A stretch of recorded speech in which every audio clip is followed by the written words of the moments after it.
கட்சி சேர்ந்த தலைவர்களே, நிர்வாகிகளே, தொண்டர்களே, பெரியவர்களே, தாய்மார்களே, விவசாயிகளே, விவசாய தொழிலாளர் நண்பர்களே, நெசவாளர் பெருமக்களே, பத்திரிகையாளர்களே, ஊடக நண்பர்களே, இளைஞர் பட்டாளங்களே, மகளிரை சேர்ந்த சகோதரிகளே, அனைவருக்கும் என்னுடைய முதற்கண் நன்றி கலந்த வணக்கம். இந்த தேர்தல் பிரச்சார கூட்ட நிகழ்ச்சி இந்த காஞ்சிபுரம் நகரமே அதிருது.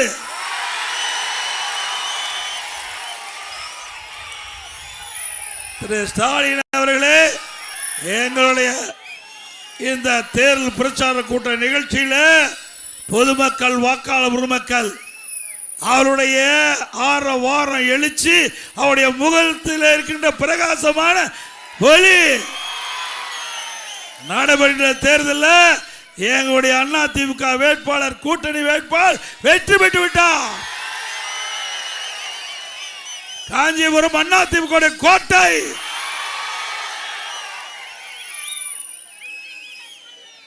பேரறிஞர் அவர்கள் பிறந்த மண், பேரறிஞர் அண்ணா பிறந்த மண். இந்த பூமியில் இருப்பதே ஒரு பாக்கியம்.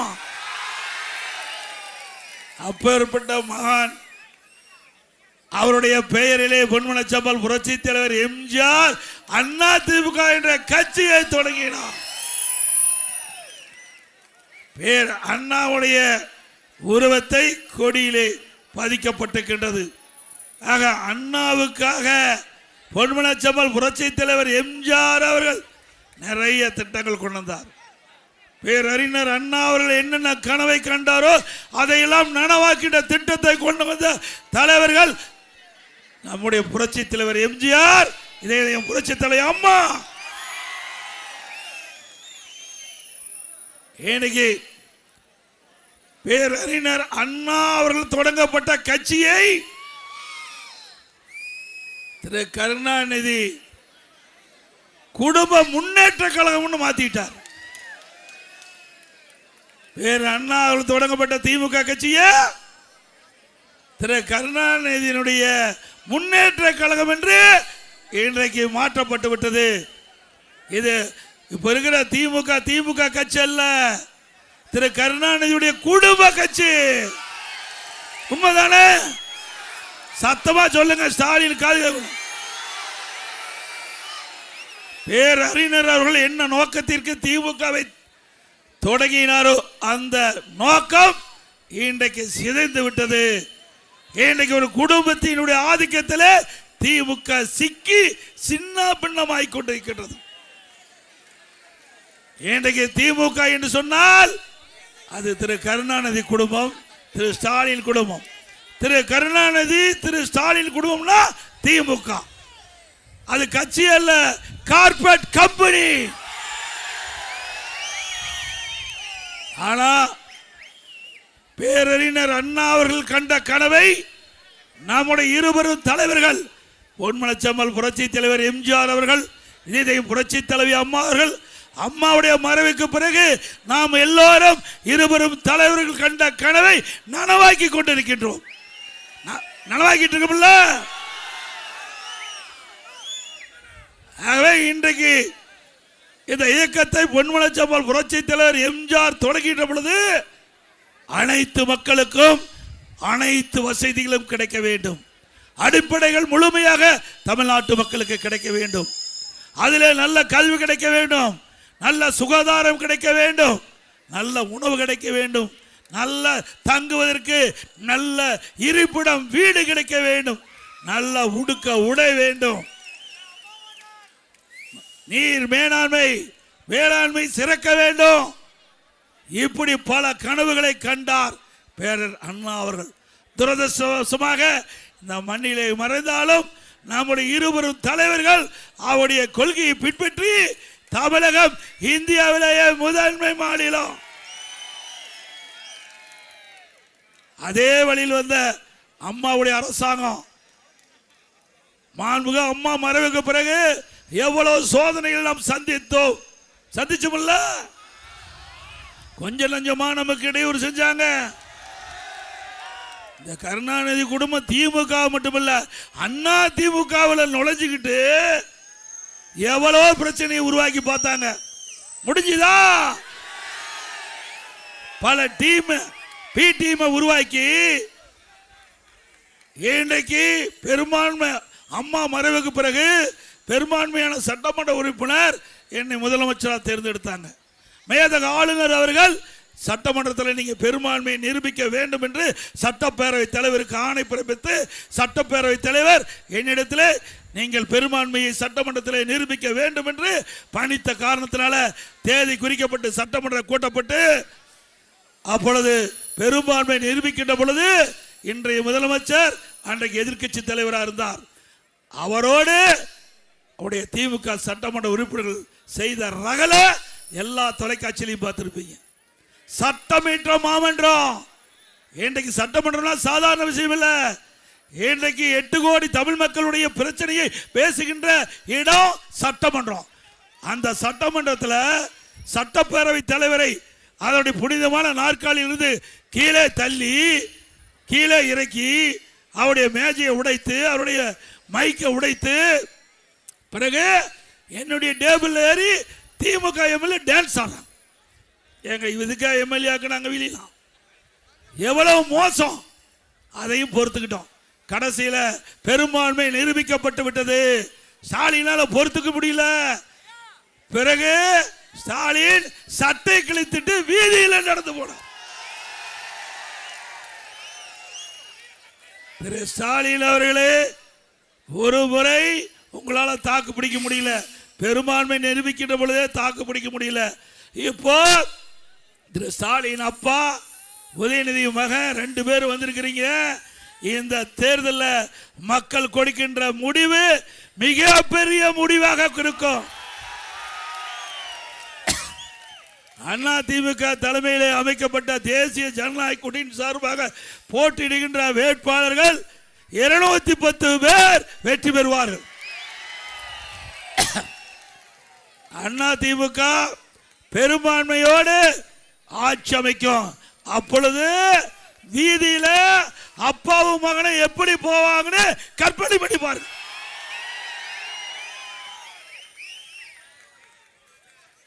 என்னென்னலாம் பிரச்சனை பண்ணி கொஞ்சம் நஞ்சமா அதுக்கு பிறகு ஒரு ஆளை பிடிச்சிக்கிட்டாங்க. யாருன்னு உங்களுக்கு தெரியும்.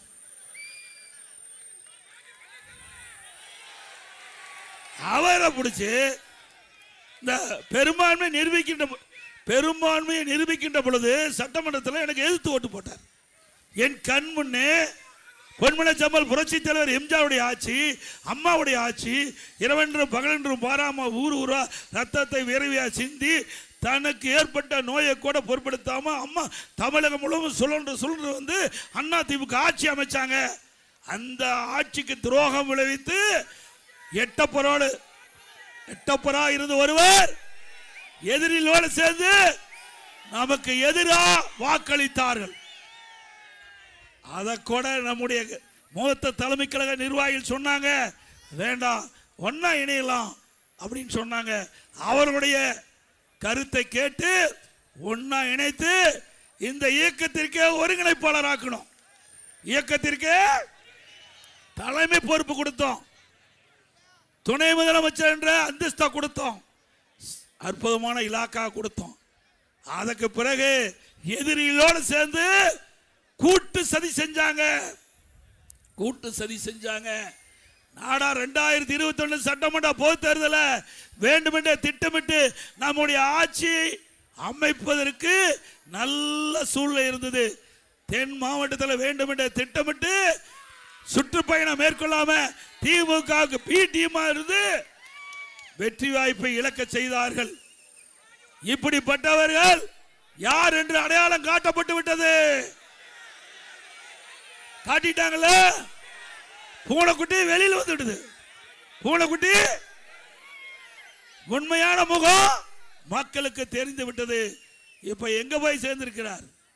கேவலம் இல்ல, ஒரு கட்சிக்கு ஒருங்கிணைப்பாளர் இருந்து தலைமை தாங்கி இந்த கட்சி அனைத்து இந்திய அண்ணா திராவிட முன்னேற்ற கழக தொண்டன் இரவென்றும் பகலென்றும் பாராமல் உழைத்து இவருக்கு அடையாளத்தை கொடுத்து முதலமைச்சர் என்ற அடையாளத்தை அம்மா கொடுத்து இங்க இருக்கின்ற தொண்டர்கள் நிர்வாகிகள் அனைவரும் ஒருங்கிணைப்பாளர் என்ற அடையாளத்தை கொடுத்த பிறகு இது கூட இவ்வளவு பெரிய பதவி கொடுத்த பிறகு அந்த மனிதனுக்கு ஆசை அடங்கல.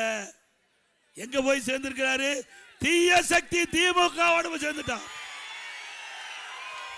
பொன்மனச்சம்மாள் புரட்சித் தலைவர் எம்ஜிஆர் அண்ணா திமுகவை தொடங்குகின்ற பொழுது தீய சக்தி திமுகவை தமிழகத்தில் வேரோடு ஒழிக்கப்பட வேண்டும் என்று சொன்னாங்க. அப்படிப்பட்ட கட்சியில போய் சேர்ந்திருக்கிற வெக்கம் மானம் இல்ல. நினைச்சு பாருங்க எவ்வளவு கஷ்டம், சிந்திச்சு பாருங்க. நான் 1974 இந்த இயக்கத்தில் இணைஞ்சேன். தொடர்ந்து நான் 10 முறை தேர்தலில் போட்டிட்டு இருக்கிறேன். 7 முறை சட்டமன்ற தொகுதி, 3 முறை நாடாளுமன்ற தொகுதி. 2001ஆம் ஆண்டு என்னுடைய சட்டமன்ற தொகுதி கூட்டணி கட்சிக்கு வேணும்னு கேட்டாங்க. அம்மா எனக்கு வேற தொகுதி மாத்தி கொடுத்தாங்க. இல்லம்மா, நான் இந்த எடப்பாடி சட்டமன்ற தொகுதி தான் நிற்பேன். ஏன்னா சேவலியே நான் வெற்றி பெற்றுவேன். 1989 சேவல் வெற்றி பெற்றுவேன். மாவட்ட செயலாளர் இருக்கிறேன். அப்படி இருக்கின்ற பொழுது நான் மற்ற தொகுதியில் போய் நின்னா அவ்வளவு சரியா இருக்காதம்மா. எனக்கு வாய்ப்பு இருந்தா கொடுங்க, வாய்ப்பு இல்லை என்றாலும் தலைமைக்கு கட்டுப்பட்டு கூட்டணி வேட்பாளரை வெற்றி பெற செய்வேன். 2001ஆம் ஆண்டு 2001ஆம் ஆண்டு கூட்டணி வேட்பாளருக்கு ஆதரவு திரட்டி வெற்றி பெற செய்தேன். அம்மா அப்படி எல்லா தலைவரும் அழைத்து சொன்னாங்க. நான் எடப்பாடி பழனிசாமி சொன்னேன், பக்கத்து தொகுதியில் போய் நில்லுங்க, உங்களுக்கு நல்ல வாய்ப்பு கொடுக்குறேன்னாங்க. நான் வாய்ப்புக்காக பார்க்கல, தலைமைக்கு கட்டுப்பட்டவன். பதவிக்காக நாங்கள் வெல்லமா. இந்த கட்சி எப்படி உடம்புல உயிர் இருக்குதோ அதுபோல கட்சியை உயிரா நினைக்கிறவன். அடுத்தது 2004ஆம் ஆண்டு எனக்கு கொள்கை பரப்பு செயலாளராக கொடுத்தாங்க. என்னுடைய நடவடிக்கை பார்த்து எனக்கு அம்மா சொன்னாங்க, நான் வைத்த பதவி பொன்மனச்சம்மாள் புரட்சித் தலைவர் எம்ஜிஆர் இருக்கிற காலத்தில் எனக்கு கொள்கை பரப்பு செயலாளராக அடையாளம் காட்டப்பட்டார். அந்த பதவியை உங்களுக்கு தரேன்னு சொல்லி எனக்கு கொடுத்தார். அப்படி கட்சிக்காக உழைத்தவர்கள் நாங்கள், கட்சிக்காக பாடுபட்டவர்கள், தலைமைக்கு விசுவாசமாக இருந்தோம். அதனால தான் உங்களை போலிக்கின்ற நிர்வாகிகள் தொண்டர்கள் எனக்கு இந்த உயர்தலை கொடுத்திருக்கிறீங்க. உண்மை எப்பொழுதும் உறங்காது, உண்மை எப்பொழுதும் வெல்லும். தர்மத்தின் வாழ்வுதன்மை சூதுகவும் மீண்டும் தர்மம் வெல்லும். இன்றைக்கு இந்த இயக்கத்தை எவ்வளவு பேர் முயற்சி செய்தார்கள், எவ்வளவு வழக்குகளை போட்டார்கள், எவ்வளவு பிரச்சனையை தூண்டிவிட்டு பார்த்தார்கள். அத்தனையும் இங்க இருக்கின்ற நிர்வாகிகள் தொண்டர்கள் நிர்வாகிகள் அத்தனை பேர் துணையோடு தவிடுபடி ஆக்கினோம். அண்ணா திமுக என்ன ஒரு சிறப்பான இயக்கம் என்று பெயர் எடுக்கின்ற அளவுக்கு இன்றைக்கு நிலைநாட்டி இருக்கிறோம். சிந்திச்சு பாருங்க, பத்திரிகையில் என்னன்னா எழுதுனாங்க, எடப்பாடி பழனிசாமி பிஜேபிக்கு அடிமை, சீட்டை அள்ளி கொடுத்துருவாரு, உங்களை எல்லாம் ஏமாற்றிடுவாருன்னு ஒரு பொய்யான தகவலை அவதூறு பிரச்சாரத்தை மேற்கொண்டாங்க. ஆனா திமுகவும் காங்கிரஸ் 20 நாட்கள் கூட்டணி பேச்சுவார்த்தை நடத்தினாங்க. ஒரு நாள் 2 நாள்ல 20 நாட்கள் போராட்டம். திமுக காரர் காங்கிரஸ் பத்தி பேசுறாங்க, காங்கிரஸ்காரர் திமுக பத்தி பேசுறாங்க. இப்படி ஒருவருக்கு ஒருவர் மாறி மாறி பேசி பேசி பத்திரிகையிலேயோ ஊடகத்தில் இந்த செய்தி தான். ஒரு காலகட்டத்தில் காங்கிரஸ் திமுக விலகி விடுவோம் என்ற நிலைக்கு கூட பத்திரிகை செய்தி வந்தது. அண்ணா திமுக அப்படி இல்லை. நாம நம்முடைய கூட்டணி கட்சி தலைவர் அண்ணா திமுக தலைமை அலுவலகத்துக்கு வந்தாங்க. 2 மணி நேரம் பேச்சுவார்த்தை நடத்தணும். பேச்சுவார்த்தை உடன்பாடு ஏற்பட்டது. மகிழ்ச்சியோட நம்முடைய கூட்டணியில் அங்கம் வைக்கின்ற ஒவ்வொரு கட்சிக்கும், பாட்டாளி மக்கள் கட்சிக்கு இத்தனை இடம், பாரதிய ஜனதா கட்சிக்கு இத்தனை இடம், அம்மா மக்கள் முன்னேற்ற கழகத்துக்கு இத்தனை இடம். 2 மணி நேரத்தில் நிருபர்களை அழைத்து கூட்டணி பேச்சுவார்த்தை முடிந்து கூட்டணி உடன்படிக்கை ஏற்பட்டு அறிவித்த ஒரே கட்சி அண்ணா திமுக கட்சி.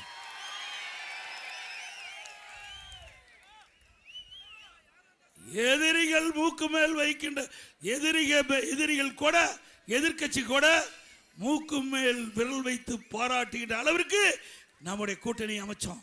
நம்முடைய கூட்டணி இயற்கையான கூட்டணி. திமுக அப்படியே இருக்குது. அழுது கொண்டே சிரிக்கிறேன்.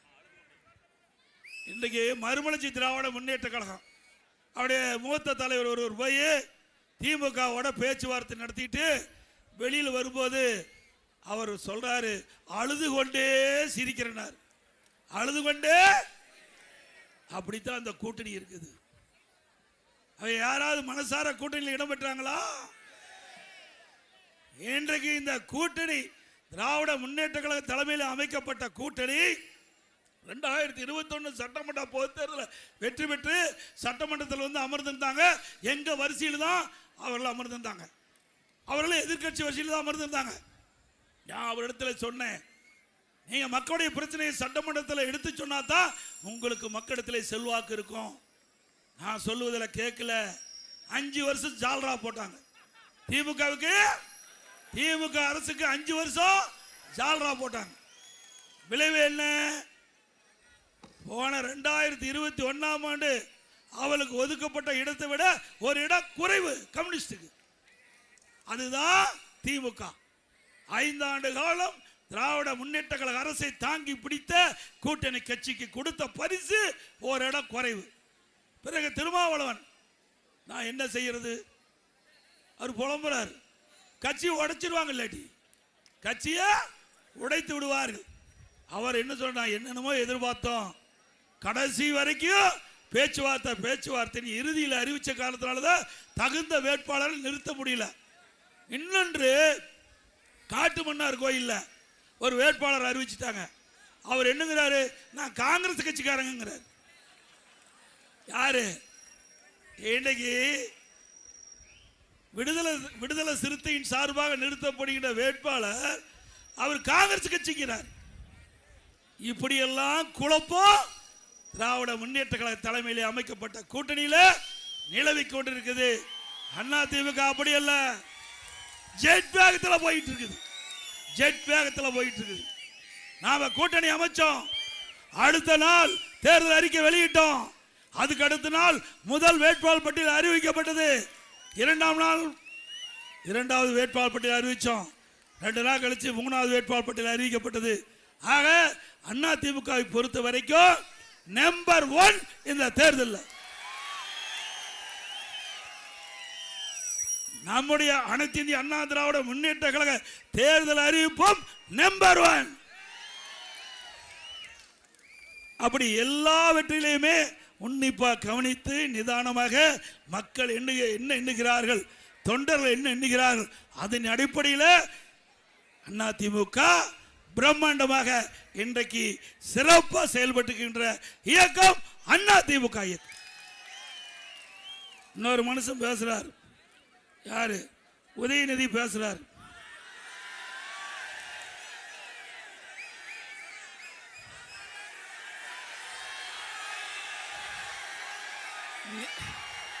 நீங்க கத்துறீங்க, அவர் ஒத்துக்க மாட்டேங்கிறாரு.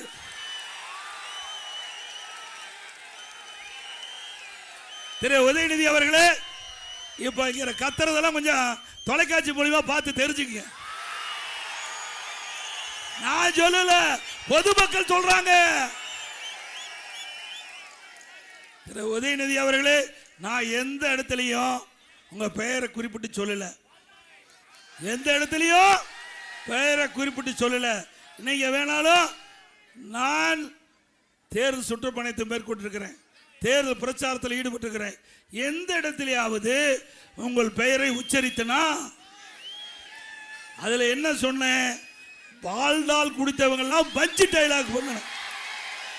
பால்டால் குடித்தவங்களா பஞ்சு டைலாக் பேசணும். உங்களுக்கு ஏன் கோவம் வருது? குற்றமுள்ள நெஞ்சு தானே குறுகுறுக்கும். நாம ஏதாவது பெயர் சொன்னோமா? அப்புறம் ஏப்பா என்னை பத்தி பேசுற? நான் ஏதாவது பெயரை குறிப்பிட்டு சொல்லி இருந்தா நீங்க பேசுவது சரி. நான் யாருடைய பெயரை குறிப்பிட்டு சொல்லல. ஆனா எங்க அப்பா குதிரைக்குள்ளின்னு தெரிவிச்சிட்டார். அவரே போட்டு உடைச்சிட்டார். இப்போ என் மீது சொல்லிட்டு இருக்கார் பால்டால் பழனிசாமின்னு. சரி, அந்த பேரில் தான் நீ குடிச்சிருப்பியணுமோ? அந்த பேர் எங்களுக்கு தெரியல, என்ன பிராண்டுன்னு நமக்கு தெரியாது, தெரியுமா? திரு உதயநிதி அவர்களே, நீங்கள் ஒவ்வொரு பேச்சுக்கும் உங்களுடைய ஒவ்வொரு கருத்துக்கும் சரியான கருத்தாக இருந்தால் நாங்கள் ஆமோதிப்போம். அரசியல் நீதியாக நீங்கள் பேசினால் அதுக்கு தகுந்த பதில் கொடுக்கப்படும். தவறுதலாக தனி நபர் விமர்சனம் செய்தால் உங்களை போல் 10 மடங்கு எங்களால் பேச முடியும்.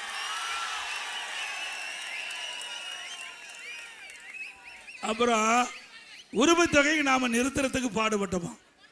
நாம உரிமை தொகையை நிறுத்துறதுக்கு பாடுபட்டோமா?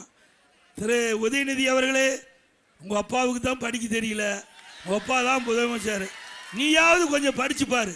2021ஆம் ஆண்டு அதிமுக தேர்தல் அறிக்கை, உங்க தேர்தல் அறிக்கை வெளியிடத்திற்கு முன்பு 1 மணி நேரத்துக்கு முந்தைய அதிமுக தேர்தல் அறிக்கை 2021 நாங்கள் வெளியிட்டோம். அதுல தெளிவா குறிப்பிட்டிருக்கிறோம். குலவிளக்கு திட்டம் என்ற ஒரு பெயரை சூட்டி அதுல குடும்ப அட்டையிட்ட குடும்ப தலைவிக்கு மாதந்தோறும் 1000 ரூபாய் 1500 உதவித்தொகை வழங்கப்படும் என்று நம்முடைய தேர்தல் அறிக்கை 2021 அதிமுக தேர்தல் அறிக்கை. அதுல மாதந்தோறும் குடும்ப தலைவிக்கு 1500 ரூபாய் வழங்கப்படும் என்ற அறிவிப்பு. நாங்கள் உங்களை பற்றி உங்க தேர்தல் அறிக்கையை பற்றி உங்க தேர்தல் அறிக்கையை காப்பி அடிச்சு நாங்க வெளியிடல, எங்களுடைய தேர்தல் அறிக்கையை காப்பி அடிச்சா நீங்க என்ன? திரு ஸ்டாலின் வந்த உடனே 1000 ரூபாய் கொடுத்துட்டாரா? 28 மாசம் பிரதான எதிர்கட்சி சட்டமன்றத்தில் பிரதான எதிர்கட்சி தலைவரான இருந்தேன். என்னுடைய இருக்க சக சட்டமன்ற உறுப்பினர்கள் தொடர்ந்து அரசுக்கு அழுத்தம் கொடுத்தோம். நீங்கள் ஏழை மக்களை ஏமாற்றி ஆட்சிக்கு வந்துட்டீங்க. கொடுக்கப்பட்ட வாக்குறுதி குடும்ப அட்டை இருக்கின்ற குடும்ப தலைவிக்கு மாதந்தோறும் 1000 ரூபாய் உரிமத்தொகை வழங்கப்படும் என்ற அறிவிப்பை கொடுத்து அந்த அறிவிப்பை நம்பி உங்களுக்கு வாக்களிச்சிருக்கிறாங்க. எப்பொழுது 1000 ரூபாய் கொடுப்பீங்க? 2 வருஷம் போராடணும். கடைசியா 28 மாசம் கழிச்சு அனைத்து இந்திய அண்ணா திராவிட முன்னேற்ற கழக பிரதான எதிர்கட்சி தொடர்ந்து அரசுக்கு அழுத்தம் கொடுத்த காரணத்தினால வேற வழி இல்லாம குடும்ப தலைவிக்கு 1000 ரூபாய் கொடுத்தார். உண்மைதானே? இன்றைக்கு திமுக அரசை அழுத்தம் கொடுத்தது அதிமுக. அதிமுக தான் இந்த 1000 ரூபாய் உரிமை தொகை பெற்று தந்தது. திமுக மனசு வந்து கொடுக்கல. கொடுத்தாங்களா? இப்ப 5 மாசத்துக்கு முந்தி விதிகளை தளர்த்தி 25 லட்சம் பேருக்கு குடும்ப தலைவிக்கு மாதந்தோறும் 1000 ரூபாய் கொடுக்குன்னு சொன்னீங்க. ஏன் இத்தனை நாள்ல கொடுக்கல? அப்ப விதியை தளர்த்தி கொடுக்க கூடாதா? இப்ப கொடுக்குறீங்களா? அப்ப கொடுத்திருக்கலாம் இல்ல? ஏன்னா இப்போ மக்களுடைய செல்வாக்கை இழந்து விட்டார்கள். மக்களுடைய செல்வாக்கை இழந்து விட்டார்கள். அந்த குடும்ப தலைவி குடும்பத்துடைய ஓட்டு திமுக தேவை. அந்த குடும்பத்தினுடைய கஷ்டத்தை பார்த்து கொடுக்கல திமுக அரசாங்கம். திரு ஸ்டாலின் அந்த குடும்பத்தில் இருக்கின்ற குடும்ப தலைவி அவருடைய கஷ்டத்தை பார்த்து கொடுக்கல. வருகின்ற சட்டமன்ற தேர்தலில் அந்த குடும்ப தலைவருடைய ஓட்டு திமுகவுக்கு தேவை. அதனால கொடுத்தீங்க. அண்ணா திமுக அப்படி இல்லை. ஆட்சிக்கு வந்த உடனே ஏற்கனவே குறிப்பிட்ட மாதிரி எங்களுடைய தேர்தலில் அறிவிக்கப்பட்டவாறு மாதந்தோறும் குடும்ப தலைவிக்கு அவருடைய வங்கி கணக்கில் 2000 ரூபாய் வழங்கப்படும். இன்னைக்கு கூட காலையில் ஒரு பத்திரிகை பேட்டி கேட்டாங்க. எப்படிங்க கொடுப்பீங்க? நீங்க எப்படி கொடுப்பீங்க? ஏற்கனவே கடன் இருக்குதுன்னு. கடன் இருக்கு, உண்மைதான். ஆள தெரியாத ஆண்டா கடன் தான் ஆகும். ஆள தெரியாத நாட்டானா கடன் தான் வரும். ஆள தெரிகின்றவர் ஆண்டா தேவையான திட்டம் கிடைக்கும். சொல்லிட்டு கொரோனா காலங்க எல்லாருக்கும் தெரியும்ல. 1 வருஷம் அரசுக்கு வருவாய் வந்ததா? இந்த கடையெல்லாம் திறந்து வச்சாங்களா? ஜிஎஸ்டி கிடையாது. கொஞ்சம் 1 ரூபா வருமானம் வரி கிடையாது. பெட்ரோல் பங்க் டீசல் திறக்கல. பெட்ரோல் பங்க் திறக்கல. அதில் இருக்கிற வரி வருவாய் இல்லை. டாஸ்மாக் திறக்கல. வருவாய் இல்லை, பத்திரப்பதிவு வருவாய் இல்லை, ரோட் டாக்ஸ் இல்லை, எக்ஸைஸ் இல்லை, ₹1 வரி வருவாய் இல்லாம ஒரு வருஷம் சிறப்பான ஆட்சி கொடுத்த அரசாங்கம் அதிமுக. அது மட்டும் இல்ல, ₹40,000 கொரோனாவுக்கு செலவு. 40,000 ரூபாய், 40,000 கோடி, சரி 40,000 லட்சம்.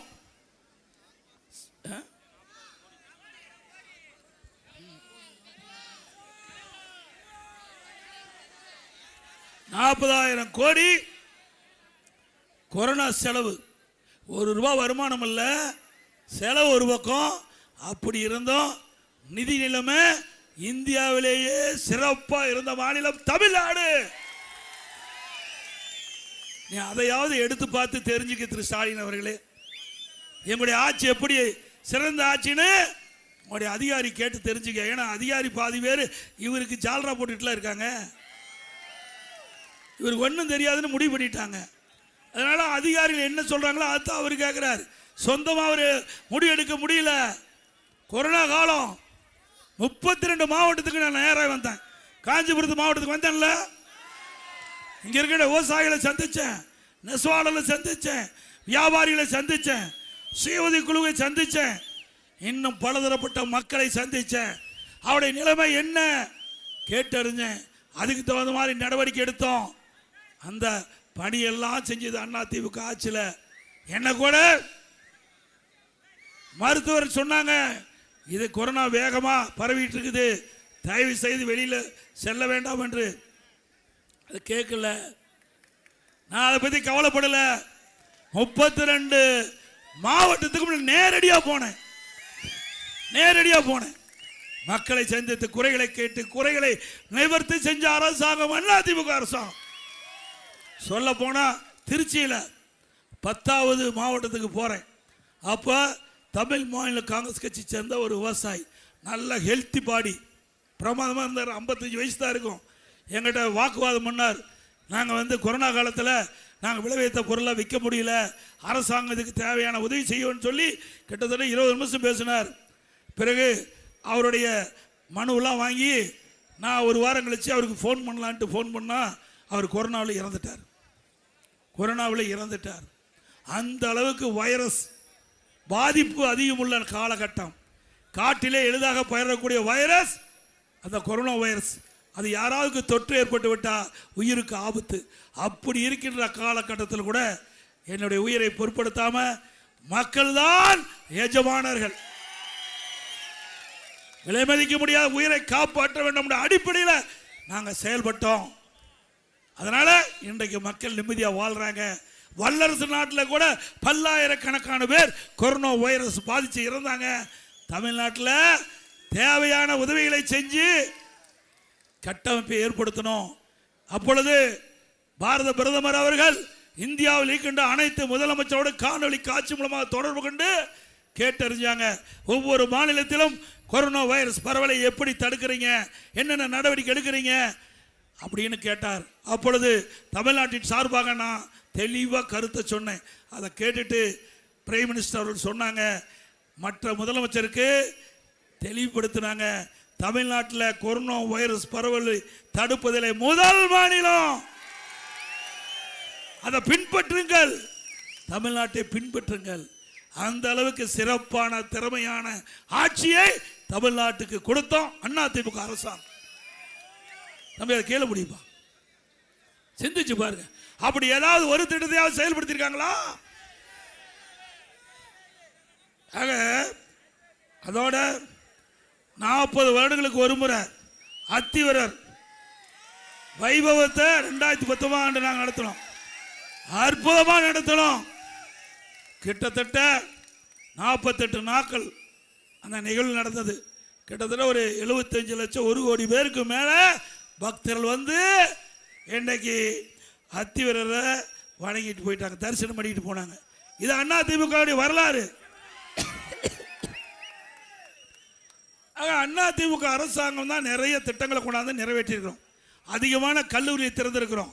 ஒரே ஆண்டில் 11 அரசு மருத்துவக் கல்லூரி மருத்துவமனை கொண்டு, ஒரு வருஷத்தில் 6 சட்டக்கல்லூரி, 6 சட்டக்கல்லூரி கொடுத்திருக்கிறோம், 21 பாலிடெக்னிக் கல்லூரி, 4 பொறியியல் கல்லூரி, 5 கால்நடை மருத்துவக் கல்லூரி, ஆராய்ச்சி நிலையம், 68 கலை மற்றும் அறிவியல் கல்லூரி. 10 ஆண்டுல 2011 2021 வரை இவ்வளவு கல்லூரி திறந்திருக்கிறோம். ஸ்டாலின் சொல்றாரு போற இடத்தெல்லாம் அதிமுக ஆட்சி இருட்டாச்சான். கண்ணை மூடிட்டா இருண்டா தான் தெரியும், கண்ணை திறந்து பார்த்தா தானே தெரியும். ஸ்டாலின் அவர்களே புள்ளி விவரத்தோடு சொல்றேன், அதிமுக ஆட்சியில் எத்தனை கல்லூரிகள் திறக்கப்பட்ட என்ற விவரம் நாட்டு மக்களுக்கு தெரியும். வேண்டுமென்ற திட்டமிட்ட அவதூறு செய்தியை பரப்பி இன்றைக்கு அரசியல் ஆதாயம் தேட முற்பட்டா நீங்க படுதோல்வி இந்த தேர்தலில் அடைவீங்க.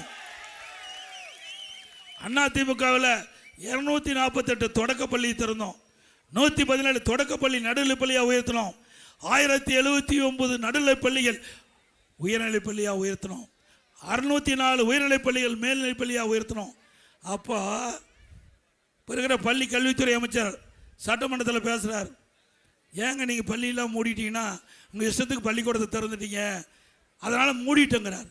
பள்ளியை திறந்தது அதிமுக அரசாங்கம், பள்ளி மூடிது. எவ்வளவு யதார்த்தமாக பதில் சொல்கிறாங்க.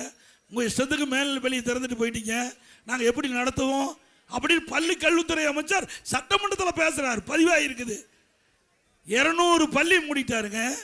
200 பள்ளிக்கூடம், அரசு பள்ளிக்கூடத்தை 200 மூடிட்டாங்க. இவரெல்லாம் கல்விக்கு முன்னுரிமை கொடுக்குறவங்க, சிந்திச்சு பாருங்க.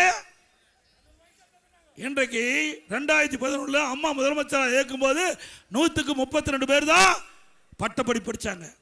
இன்றைக்கு கல்வியில் புரட்சி, மறுமலர்ச்சி, கல்விக்கு அதிக நிதி ஒதுக்கீடு செஞ்சதின் விளைவு, அதிகமான கல்லூரி திறந்ததின் விளைவு 2019 152 பேர் படித்தாங்க. 152 பேர். இன்றைக்கு மத்திய அரசாங்கம் 2030 அடைய வேண்டிய இலக்கை தமிழ்நாடு 2019-20 அடைந்தது. அப்படி உயர்கல்வியிலேயே இந்தியாவிலேயே முதன்மை மாநிலம், இந்தியாவிலேயே உயர்கல்வி படிப்பதில் முதல் மாநிலம். இப்படி ஏதாவது சொல்ல முடியுமா? ஒரு மருத்துவக் கல்லூரி, மருத்துவமனை திறக்க முடியுது அந்த ஆட்சியில்? அதுக்கு திராணி இருக்குதா? திறமை இருக்குதா? எப்போ பார்த்தாலும் என்னை பற்றியே பேசுகிறார். என்னை பற்றி தினம் அப்ப மகன், அப்புறம் சகோதரி கனிமொழி அம்மா, ஏங்க இப்படி தாங்க பேசிட்டு இருக்காங்க. நாட்டை பற்றி பேசையா, என்னை பற்றி பேச என்ன பிரயோஜனம்? இன்றைக்கு திராவிட முன்னேற்ற அதிமுக ஆட்சியில் என்னென்ன திட்டத்தை கொண்டு வந்தோன்னு பட்டியலிடுறேன். நீ திராவிட முன்னேற்றங்கள் ஆட்சிக்கு வந்த பிறகு, நீங்கள் முதலமைச்சரான பிறகு இந்த நாட்டு மக்கள் என்னென்ன திட்டத்தை கொண்டாதுன்னு சொல்லுங்க, இருந்தா தானே சொல்றதுக்கு. பாருங்க, இப்போ உதயநிதி சொல்றார், எடப்பாடி பழனிசாமி கொத்தடுமை. யாருக்கு? திரு மோடிக்கும். முரட்டு அடிமையா? முரட்டு அடிமையா? ஏய், உங்க தாத்தா சொல்லியிருக்காரு பாரு.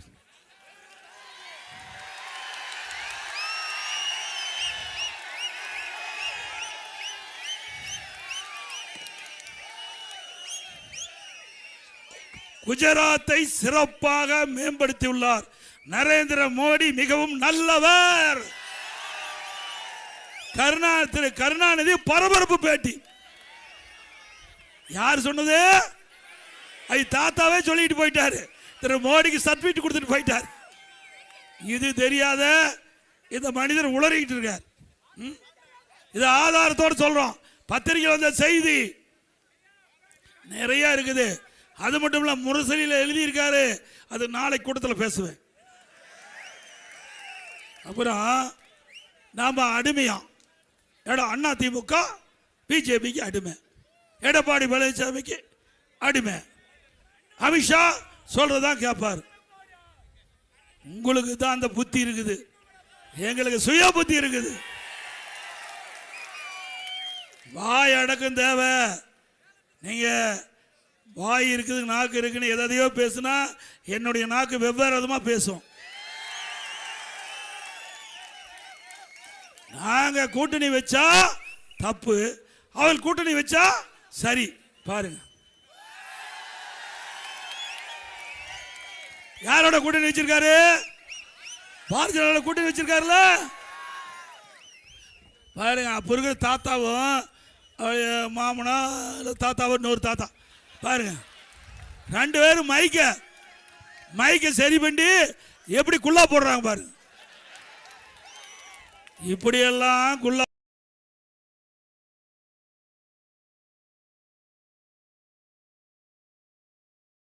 போட்டு ஆட்சி தக்க வச்ச திமுக எங்களை பத்தி விமர்சனம் செய்யலாமா?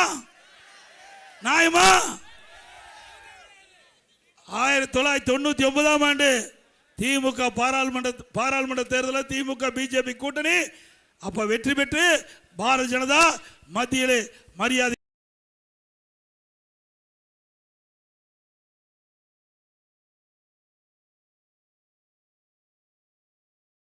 மறைந்த வாஜ்பாய் அவர் பிரைம் மினிஸ்டர் இருக்கும்போது இன்னைக்கு முரசொலி மாறன் அவர்கள் அங்க மத்திய அமைச்சராக இருந்தாரா இல்லையா? 2001 சட்டமன்ற பொதுத் தேர்தல் நம்முடைய தமிழ்நாட்டில் நடந்தது. அதுல திமுக பாரதிய ஜனதா கூட்டணி வச்சது. அப்ப பாரதிய ஜனதா நல்ல கட்சி, அண்ணா திமுக கூட்டணி வச்சா மதவாத கட்சி.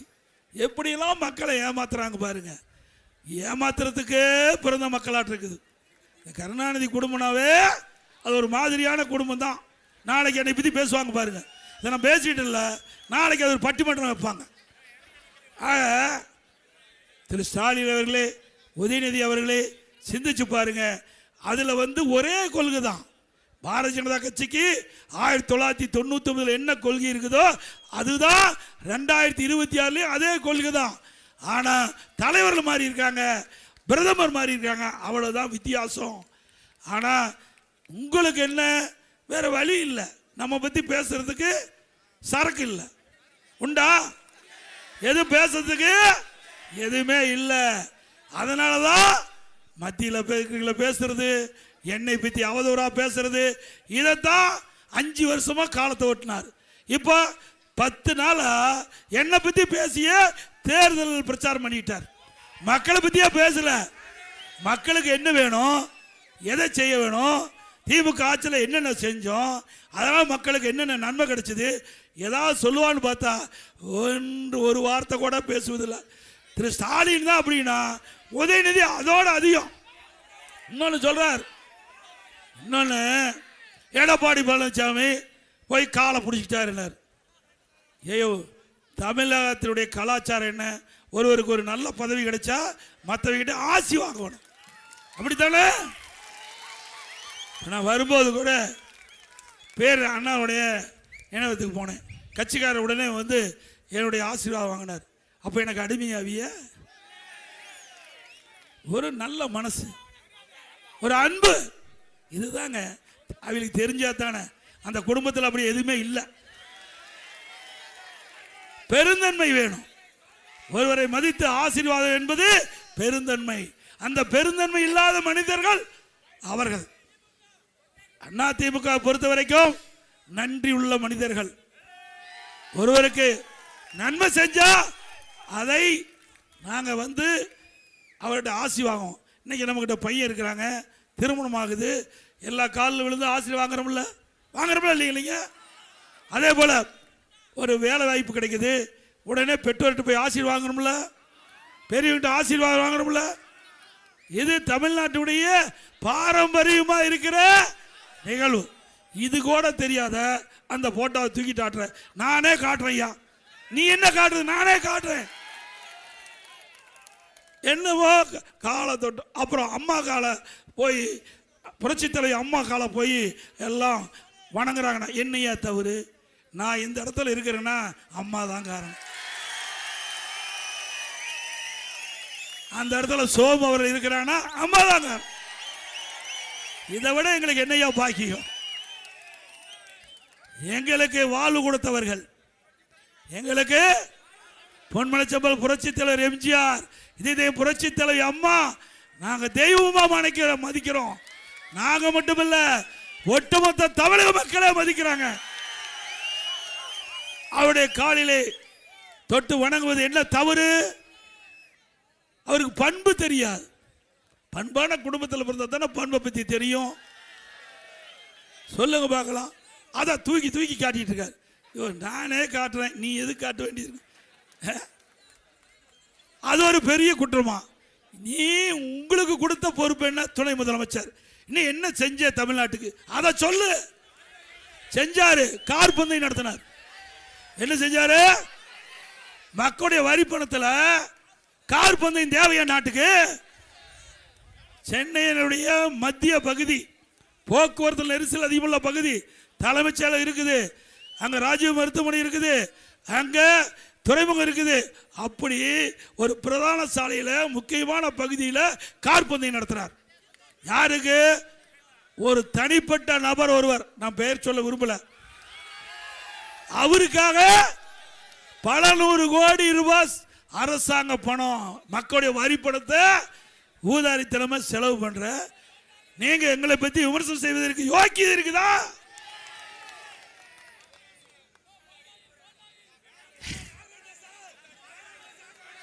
நம்ம அடிக்கடி சொன்னா மெயினா அதுக்கு போயிடுவார்.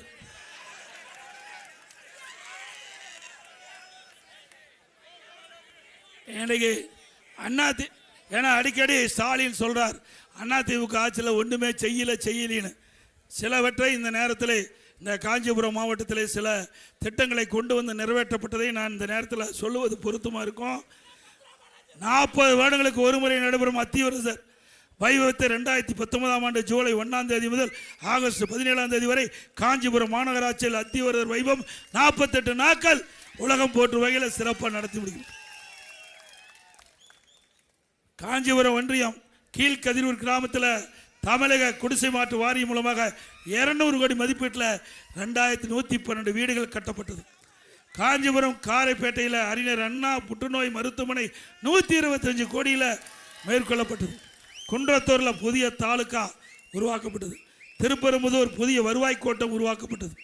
ரூபாய் 56 கோடி மதிப்பீட்டில் திருப்பெரும்புதூர் வட்டத்தில் அடையாற்றிற்கு செல்லும் ஓரந்தூர் கிளை ஆற்றின் குறுக்கு புதிய நீர்த்தேக்கம் அமைக்கப்பட்டது. வாலாஜாபாத் வட்டம் பழைய சீவவரம் கிராமத்தில் பாலாற்றின் குறுக்கே தடுப்பணை கட்டும் பணி 43 கோடியில் கட்டி முடிக்கப்பட்டது. 53 கோடியில் கீழ் பாலாறு உபவழியில் 109 ஏரிகள் சீரமைக்கப்பட்டன. ரூபாய் 18 கோடி மதிப்பீட்டில் 75 குடிமராமத்து பணிகள் முடிக்கப்பட்டது. உத்தரமேர் வட்டம் வெங்கச்சேரி கிராமத்தின் அருகிலே செய்யாற்றின் குறுக்கே சுமார் 8 கோடி செலவில் ஒரு தடுப்பணை கட்டி முடிக்கப்பட்டது. காஞ்சிபுரம் மாவட்டம் தலைமை மருத்துவமனையில் மகப்பேறு மற்றும் குழந்தைகள் நல மையத்திற்கு புதிய கட்டிடம் 16 கோடி மதிப்பில் கட்டித்தரப்பட்டது. காஞ்சிபுரம் மாவட்டம் உத்தரமேர் சட்டமன்ற தொகுதி புரட்சித் தலைவர் டாக்டர் எம்ஜிஆர் அரசு கலை மற்றும் அறிவியல் கல்லூரி 8 கோடி மதிப்பில் செயல்படுத்தப்பட்டது. காஞ்சிபுரம் பொன்னேரிக்கரை ரயில்வே மேம்பாலம் 53 கோடியில் கட்டப்பட்டது. அறிஞர் அண்ணா விளையாட்டு அரங்கம் 13 கோடி புனரமைக்கப்பட்டது. அண்ணா உறுப்பு கல்லூரி 34 கோடி மதிப்பில் அமைக்கப்பட்டது. காஞ்சிபுரம் மாவட்டம் உள்ளாளூர் பகுதியில் பாலாற்றின் குறுக்கே ரூபாய் 42 கோடி மதிப்பில் தடுப்பணை கட்டி முடிக்கப்பட்டது. காஞ்சிபுரம் மாவட்டம் பாலாற்றின் குறுக்கே ஓரக்காட்டுப்பேட்டை பகுதியில் உயர்மட்ட பாவனம் 27 கோடியில் அமைக்கப்பட்டது. காஞ்சிபுரம் அறிஞர் அண்ணா விளையாட்டு அரங்கம் 15 கோடியில் நவீன வசதிகள் புதுப்பிக்கப்பட்டது. ஒருங்கிணைந்த ஊரக வளர்ச்சி கட்டிடம் 6 கோடியில் கட்டி முடிக்கப்பட்டது. ஏன்னா ஸ்டாலின் வேண்டுமென்றே திட்டமிட்டு அவதூறு செய்தியை பரப்பி வரார். 2011 முதல் 2022 வரைக்கும் அண்ணா திமுக ஆட்சியில் செயல்படுத்திய திட்டங்கள் உங்க முன் நாங்கள் அறிவிச்சிருக்கிறோம்.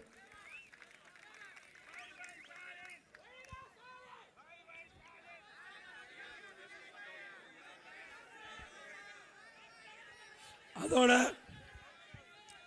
தமிழகத்தில் சட்ட ஒழுங்கு அடியோடு சீர்கட்டு விட்டது. எங்கே பார்த்தாலும் போதைப்பொருள் விற்பனை தாராளமாக நடந்துக்கிட்டு இருக்குது. தமிழ்நாட்டில் போதைப்பொருள் கிராமத்திலிருந்து நகரம் வரை மூலம் முடக்கு வீதி எல்லாம் விற்கிறாங்க.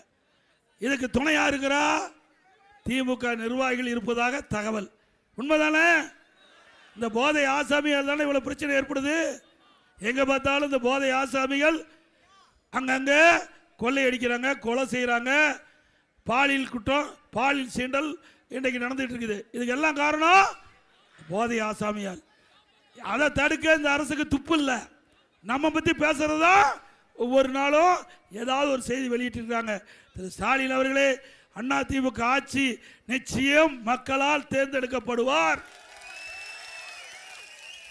ஆட்சி அமைந்தவுடனே 3 மாதத்தில் தமிழகத்தில் கஞ்சாவை அறவாக ஒழிக்கப்படும். போதைப்பொருள் நடமாட்டம் இல்லாத மாநிலமாக உருவாக்கப்படும். அதோட திராவிட முன்னேற்ற கழக ஆட்சிக்கு வந்த பிறகு 67% மின் கட்டண உயர்வு, கடைக்கு பீக்கவர் டபுள் சார்ஜ் 6லிருந்து 9 வரைக்கும் வாங்குறாங்க. அதே போல இது மாநகராட்சி, இதுல கடவரி 100% உயர்த்திட்டாங்க. இந்த ஆட்சியில் அதிமுக ஆட்சியில் இருந்ததை விட திராவிட முன்னேற்ற கழக ஆட்சியில் வீட்டு வரி 100% உயர்வு, ஆண்டுக்கு 6% வரி உயர்வு, 2 வருஷத்துல 12% உயர்ந்து 112% வீட்டு வரி உயர்த்திட்டாங்க. கடைக்கு 150% வரி உயர்வு, ஆண்டுக்கு 6% உயர்த்தப்படுறாங்க. குடி வரி உயர்வு, கடை வரி உயர்வு. இந்த மாநகராட்சியில் கமிஷன் பிரிப்பதில் பெரிய பிரச்சனை. அப்படித்தானே? எங்க மக்களுக்கு நன்மை செய்ய இந்த மாநகராட்சி மேயர் கவுன்சில்லாம் வரல. இங்க இருக்கிறதெல்லாம் கமிஷன் சென்டர் தான் அதிகமா இருக்குது. அதோட யார் அந்த சாரெல்லாம் அதிமுக ஆட்சி கண்டுபிடிக்க முடியும். அந்த சார் தான் பிரியாணி சாப்பிட்டு இருந்தார். வீட்டில் மூக்கு பிடிக்க பிரியாணி சாப்பிட்டு இருந்தார். அதோட இங்கே நெசவாளர் பெருமக்கள் அதிகமாக இருக்கிறீங்க. அதிமுக ஆட்சி வந்த உடனே தற்போது விலை இல்லாமல் 300 யூனிட் தரோம், அதை 450 யூனிட்டாக உயர்த்தப்படும். நெசவாளர் பெருமக்களுக்கு விலை இல்லாமல் 450 யூனிட் கொடுக்கப்படும். அதே போல பவர்லூம் 1000லிருந்து 1400 உயர்த்தப்படும். நெசவாளருக்கு பசுமை வீடுகள் கட்டி கொடுக்கப்படும். அதே போல கைத்தறி துணிகள் விற்பனை இல்லாமல் இருக்கின்ற பொழுது அதிமுக ஆட்சியில் 350 கோடி மானியம் கொடுத்து அந்த கைத்தறி தேக்க நிலையை நிவர்த்தி செஞ்சோம்.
நெசவு தொழில் ஈடுபட்டிருக்கின்ற வயது முதிர்ந்தவர்கள் இப்போ 65 வயசு ஆகிட்டா 1000 ரூபா கொடுக்குறாங்க ஓய்வூதியம். அதை 2500 ரூபாயாக நெசவாளர் பெருமக்களுக்கு வைத்துள்ளது. பங்கர் பீமா யோஜனா கைத்தறி நெசவாளுக்கு காப்பீட்டு திட்டத்தில் 50 வயதுக்குள் மரணம் அடைந்தால் அந்த நெசவாளுக்கு வழங்கப்பட்ட இந்த 2 லட்சத்தை 3 லட்சமாக உயர்த்தி வழங்கப்படும். அதுபோல் நிறையா திட்டங்கள் நாங்கள் அறிவிச்சிருக்கிறோம். நெசவு தொழிலுக்கான காப்பீட்டு திட்ட பிரிமை தொகையை அரசே ஏற்கும். 100 நெசவு விசைத்தறி பின்னால் ஏற்படும் பதப்படுத்த பிரிவுகள் பயன்பெறும் வகையில் இத்துறை விரிவுபடுத்தி நடவடிக்கை எடுக்கப்படும். நெசவால் பயன்பெறும் வகையில் நெசவு கூட்டத்தோடு சேர்ந்த பசு வீடு கட்டித்தரப்படும். கைத்தறி நெசவால் நெய்யும் சேலைகளுக்கும் சேலை மதிப்பீட்டு ரிவார்டு வழங்கப்படும். அதுபோல் விசைத்தறி நெசவாளர் சங்கத்தில் உற்பத்தி செய்யப்படும் ஜவுளிகளை கோப்டாஸ் நிறுவனம் அதிகப்படியாக கொள்முதல் செய்து விற்பனை செய்வதன் மூலம் உற்பத்தி செய்யப்படும் ஜவுளிகள் தேங்காமல் இருக்க நடவடிக்கை எடுக்கப்படும். நெசவாளர்கள் மற்றும் விவசாயிகளுக்கு எந்தவித இழப்பும் ஏற்படுவதில் பருத்தியை இந்திய பருத்தி கழகம் சிசிஐ மூலம் கொள்முதல் செய்து குறைந்த விலைக்கு நெசவாளுக்கு பருத்தி கிடைக்க நாளை செய்யப்படும். இப்படி அதுபோல தமிழக அரசு வழங்கும் விலையில்லா வேட்டி சேலை மற்றும் பள்ளி சீருடைகள் முழுக்க முழுக்க தமிழ்நாடு நெசவாளர் கூட்டு சங்கம் மூலமாக உற்பத்தி செய்து அதை கொள்முதல் செய்து பயனாளிகளுக்கு வழங்கப்படும். அதே போல மத்திய அரசாங்கம் ஒரு அறிவிப்பை வெளியிட்டிருக்குது. மத்திய அரசாங்கம் இந்தியா முழுவதும் ஜாதிவாரி கணக்கெடுப்பு எடுக்கப்படும். அதன் அடிப்படையில் அதிமுக அரசு வந்தவுடனே தமிழ்நாட்டிலும் ஜாதிவாரி கணக்கெடுப்பு எடுக்கப்படும்.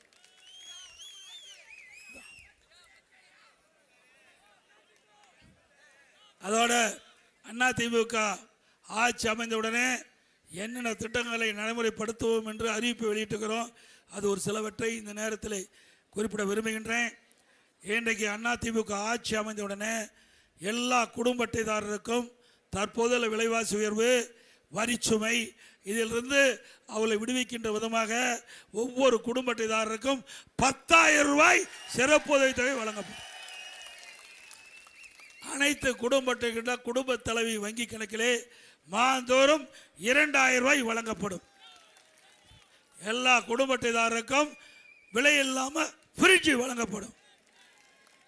வேலைக்கு செல்லும் மகளிருக்கு 5 லட்சம் பேருக்கு விலையில்லா இருசக்கர வாகனம், சரி, மானிய விலையில் இருசக்கர வாகனம் வழங்கப்படும். ஒவ்வொரு இருசக்கர வாகனத்துக்கு 25,000 ரூபாய் மானியம் வழங்கப்படும். எல்லா குடும்ப அட்டைதாரருக்கும் வருடத்திற்கு 3 கேஸ் சிலிண்டர் விலையில்லாமல் வழங்கப்படும். ஒவ்வொரு ஆண்டும் தைப்பொங்கல் வருகின்ற பொழுது பொங்கல் தோப்பு கொடுப்போம், அதோட 1000 ரூபாய் வழங்கப்படும். ஆண்டுதோறும் தீபாவளி பண்டிகை போது நம்முடைய தாய்மார்களுக்கு அற்புதமான பட்டுப்புடவை வழங்கப்படும். இப்போ பெண்கள் தான் நகர பேருந்தில் கட்டணம் இல்லாமல் பயணம் பண்ணுறாங்க. இனி அதிமுக ஆட்சி பண்ண உடனே ஆண்களும் நகர பேருந்தில் கட்டணம் இல்லாமல் பயணம் செய்யலாம். எங்க நகர பகுதியில் இருக்கிற ஆட்டோ ஓட்டுநர்கள் ஆட்டோ சங்கத்தில் பதிவு செஞ்சு புதிய ஆட்டோ வாங்கினா 75,000 ரூபாய் மானியம் கொடுக்கப்படும். அதோட இந்த நடைபாதை ஓரமாக கடை வைத்திருக்கிறவர்கள் கூட்டுறவு சங்கத்தில் வாங்கிய கடன் முழுவதும் தள்ளுபடி செய்யப்படும். புதிதாக கடன் வாங்கினா எந்தவித ஜாமீனும் இல்லாமல் 2 லட்சம் ரூபா குறைந்த வட்டியில் அவருக்கு வழங்கப்படும்.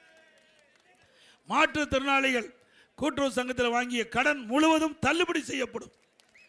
அதே போல அம்மா இல்ல திட்டம் இன்றைக்கு நகர பகுதியில் இருக்கின்ற மக்கள், ஏழை மக்கள், ஜாதி பாகுபாடு பாராமல், மத பாகுபாடு பாராமல் ஏழைகள் வீடு இல்லாமல் இருக்கின்ற அனைவருக்கும் அற்புதமான காங்கிரீட் வீடு கட்டி கொடுக்கப்படும். அதோட பட்டியலின மக்கள், ஆதிராவிட மக்கள், அரிதிரு மக்கள், அவர்கள் குடும்பத்தில் திருமணமாகி தனி குடித்தனம் போகின்ற பொழுது அந்த குடும்பத்தாருக்கும் அற்புதமான காங்கிரீட் வீடு கட்டி கொடுக்கப்படும். அதோட ரேஷன் கடையில் வழங்கப்படுகின்ற அரிசி சற்று தரக்குறைவாக இருப்பதாக என்னுடைய கவனத்திற்கு வந்திருக்குது. அதிமுக ஆட்சி பண்ணவுடனே எப்படி மளிகை கடையில் அரிசி இருக்குதோ அதே தரமுள்ள அரிசி ரேஷன் கடையில் வழங்கப்படும். அது எவ்வளவு செலவானாலும் பரவாயில்ல, அற்புதமான அரிசி ரேஷன் கடையில் வழங்கப்படும். இப்பொழுது விலையில்லா அரிசி தான் ரேஷன் கடையில் வழங்குகிறோம். அதிமுக ஆட்சி வந்தவுடன் விலையில்லா பருப்பு வழங்கப்படும், விலையில்லா எண்ணெய் வழங்கப்படும். அதே போல் பட்டப்படிப்பு படித்து வேலைவாய்ப்பு அலுவலகத்தில் பதிவு செஞ்சு பணி கிடைக்காமல் இருக்கின்ற அந்த இளைஞர்களுக்கு மாதந்தோறும் 2,000 ரூபாய் உதவித்தொகை வழங்கப்படும். +2 வரை இருப்பவர்களுக்கு 1000 ரூபாய் வழங்கப்படும். அதே போல் முதியோர்களுக்கு வழங்கப்படும் ஓய்வூதியம் உயர்த்தி வழங்கப்படும், 2,000 ரூபாயை உயர்த்தி வழங்கப்படும். இப்படி அதே போல் விவசாயிகள் வாங்கிய பயிர்க்கடன் தள்ளுபடி செய்யப்படும். இன்றைக்கு அதிமுக ஆட்சியிலே தொடங்கப்பட்ட அம்மா மினி கிளினிக் அற்புதமாக செயல்பட்டு வந்தது. ஏழைகளுக்கு அந்த பகுதியிலேயே சிகிச்சை அளிக்கப்பட்டு வந்தது. அது பொறுத்து கொள்ள முடியாத அரசியல் காழ்ப்புணர்ச்சியோடு அம்மா மினி கிளினிக்கை மூடியிருக்காங்க. மீண்டும் அதிமுக ஆட்சி வந்தவுடனே அம்மா மினி கிளினிக் திறக்கப்படும். அதே போல அம்மா உணவகம் இன்றைக்கு இந்த ஆட்சியில் திட்டமிட்டு மக்களிடத்தில் மிகப்பெரிய வரவேற்பு இருந்த காரணத்தினால அரசியல் காழ்ப்புணர்ச்சியின் காரணமாக அந்த அம்மா உணவகத்துக்கு வழங்கப்படுகின்ற அந்த பொருள் தரமில்லாத கொடுக்குறாங்க. அதே போல் அதில் பணியாற்றிய பணியாளர்களை குறைச்சிருக்கிறாங்க. மீண்டும் அதிமுக ஆட்சி வந்த உடனே அம்மா உணவகம் அற்புதமாக செயல்படும், ருசியான உணவு கொடுக்கப்படும். அதிமுக ஆட்சியில் அம்மா உணவகம் முதலமைச்சருடைய நேரடி கட்டுப்பாட்டிலே இருக்கும், நேரடி பார்வையிலே இருக்கும். அதே போல கட்டிட தொழிலாளர்கள் அந்த பணியில் ஈடுபட்டுக்கின்ற பொழுது தவறி விழுந்து இறந்தால் அந்த குடும்பத்திற்கு 25 லட்சம் ரூபாய் நிவாரணம் வழங்கப்படும்.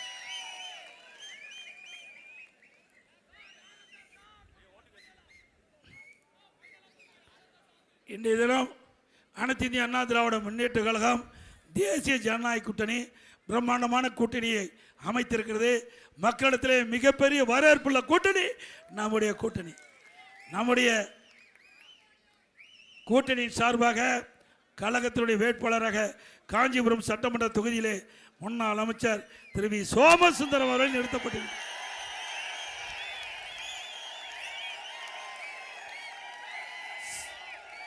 ஸ்ரீபெரும்பூர் சட்டமன்ற தொகுதியில் முன்னாள் எம்எல்ஏ திரு கே பழனி அவர்களை நிறுத்தப்பட்டிருக்கிறார்.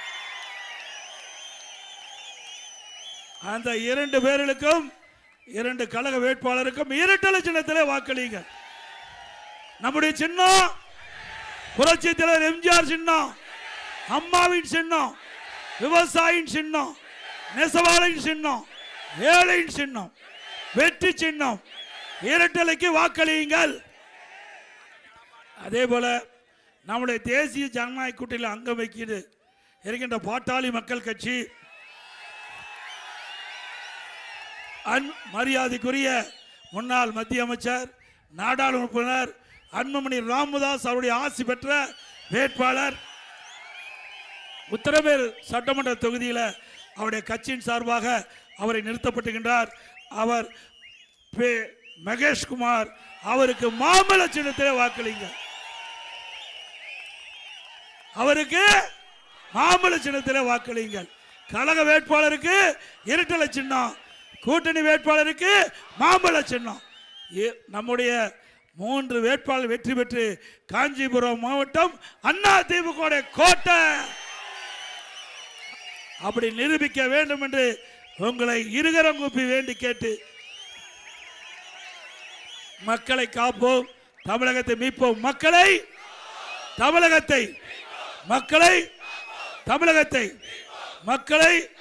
தமிழகத்தை ஸ்டாலின் மாடல் அரசு, ஃபெயிலியர் மாடல் அரசு.